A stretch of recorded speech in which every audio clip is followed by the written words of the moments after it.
রূপনগর নামক ছোট্ট একটি গ্রাম। সেই গ্রামটি এক কথায় ছিল একদম অসাধারণ। সেই গ্রামে মঞ্জু নামক একজন তরমুজ বিক্রেতা ছিল। তার তরমুজ খেতে এতটাই সুস্বাদু যে যা কল্পনা করা যায় না। এই গ্রামে মঞ্জু একাই তরমুজ বিক্রি করত। তরমুজ বিক্রি করে মঞ্জু জীবিকা নির্বাহ করত। মঞ্জু একজন গরিব তরমুজ বিক্রেতা। তার চাষাবাদ করার জন্য বড় কোনো জমি ছিল না। সে তার বাড়ির পিছনে কিছু সংখ্যক তরমুজ গাছ লাগিয়ে ব্যাপক চাহিদা পেয়েছে। মঞ্জুর তরমুজের যেমনই কালার লাল টকটকে, তেমনি খেতে অনেক সুস্বাদু। তার পরিবারে ছিল তার এক গিন্নি এবং তার এক মেয়ে।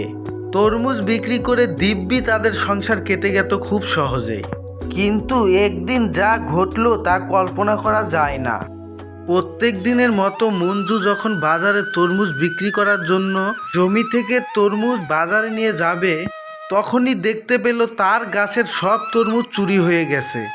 মাত্র একটি তরমুজ বেঁচে আছে। মঞ্জু একেবারে দুঃখী হয়ে পড়ল। সে তখন বলতে লাগলো, হায় হায় হায় হায়, আমার কি সর্বনাশ হয়ে গেল। আমার এত তরমুজ কে চুরি করে নিয়ে গেল। মঞ্জু তার জমি থেকে বাড়ির উদ্দেশ্যে রওনা দিল এবং সে ভাবতে ভাবতে যাচ্ছিল তার গিন্নিকে কি জবাব দেবে। গিন্নি, আমার সব তরমুজ যে চুরি হয়ে গেছে, এখন আমি কি করব গিন্নি? মঞ্জু তার গিন্নিকে সব কথা খুলে বলে। তখন তার গিন্নি বলতে লাগলো, এটা কোনো ব্যাপারই না, তুমি কোনো চিন্তা করো না। তুমি আবারও তরমুজ চাষাবাদ করো, দেখবে তোমার তরমুজ আবারও ভালো দামে বিক্রি হবে। মঞ্জু তার বইয়ের কথা মতো আবারও তরমুজ চাষাবাদ করতে লাগলো এবং সে সফলতাও পেল, ভালো দামও পেল। তো ছোট্ট বন্ধুরা, সফলতা এমনি এমনি আসে না।